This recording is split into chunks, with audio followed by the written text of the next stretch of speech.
Happy independence day. 79 வருஷத்துக்கு முன்பதாக இந்தியர்கள் பிரிட்டிஷோட சண்டை போட்டு என்ன பண்ணுறாங்க, பயங்கர போராடி இந்தியாவை மீட்டு கொண்டாங்க. வெளிப்புறமாய் விடுதலை பெற்றுக்கொண்டாங்க.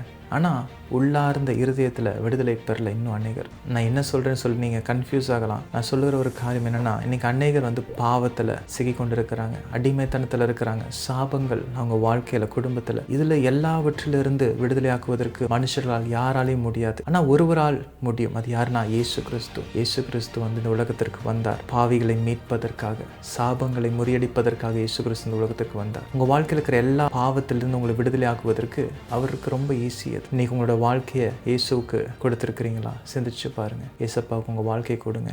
இந்த பாடலை கேளுங்க. கர்த்தர் உங்களை ஆசீர்வதிப்பாராக. லேசான காரியம் உமக்கது, லேசான காரியம். பலனுள்ளவன் பலனற்றவன், பலனுள்ளவன் பலனில்லாதவன், யாராயிருந்தாலும் உதவிகள் செய்வது லேசான காரியம். என் இயேசுவுக்கு லேசான காரியம்.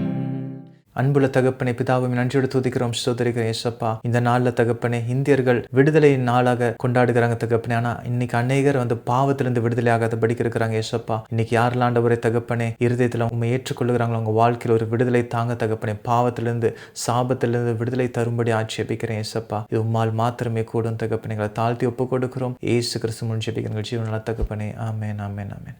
God bless you.